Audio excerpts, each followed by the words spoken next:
അപ്പോൾ അതെ നമ്മൾ മഞ്ഞൾ പറിക്കാൻ വേണ്ടി വന്നായിരുന്നു കേട്ടോ. അപ്പോൾ അതെ മഞ്ഞൾ ഇങ്ങനെ ഞെട്ടുണ്ട്. അപ്പോൾ ഇതിൻ്റെ തണ്ട് ഇങ്ങനെ മാഞ്ഞ് കഴിയുമ്പോൾ ഇത് കണ്ടില്ലേ, തണ്ട് മാഞ്ഞ് ഇങ്ങനെ ഉണങ്ങി ചാഞ്ഞിതെല്ലാം പോയി കഴിയുമ്പോഴേക്കുമാണ് നമ്മൾ മഞ്ഞൾ പറിക്കേണ്ടത്. അപ്പോൾ ഇത് തണ്ട് മാഞ്ഞെല്ലാം പോയി കഴിയുമ്പോൾ നമ്മളൊന്നും കാണില്ല. അത് കാരണം ഇപ്പോൾ കാണുന്ന സമയത്ത് നമുക്ക് പറിക്കണം. അതിൻ്റെ നിൽപ്പുണ്ടല്ലോ എല്ലാം ചാഞ്ഞ് കിടപ്പുണ്ട്. നമുക്ക് പറിച്ച് നോക്കാം കിട്ടുമെന്ന്.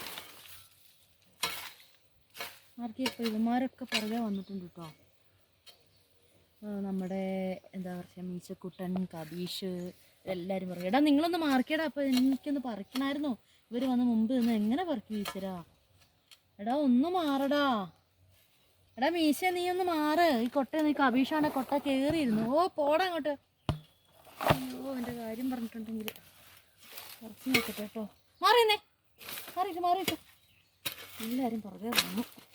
മീശ നോക്കാം അങ്ങോട്ട്. തൂമ്പേൻ്റെ അങ്ങോട്ട് വരല്ലേ.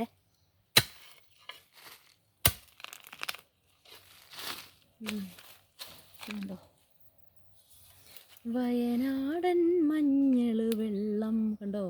നമ്മുടെ വയനാടൻ മഞ്ഞളാണ്. എന്ത് കളറല്ലേ, നല്ല മഞ്ഞ കളറ്. നമ്മുടെ മഞ്ഞളിന് പറിക്കട്ടെ.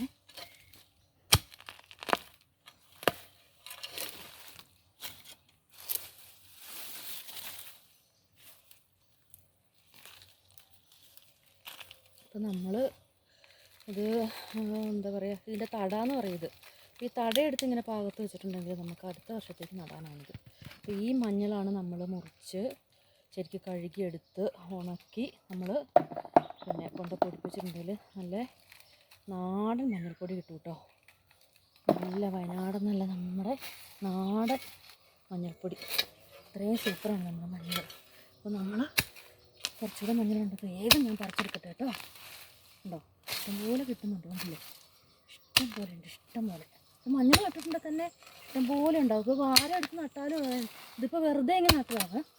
വാര എടുത്ത് നട്ടിട്ടുണ്ടെങ്കിലും ഇഷ്ടംപോലെ മഞ്ഞളുണ്ടാവും എന്ന് പറഞ്ഞാൽ ഇഷ്ടംപോലെ മഞ്ഞളുണ്ടാവും. ഇല്ലേ, ഇതെല്ലാം പെറുക്കിയെടുക്കണം. അപ്പം ഞാൻ വേഗം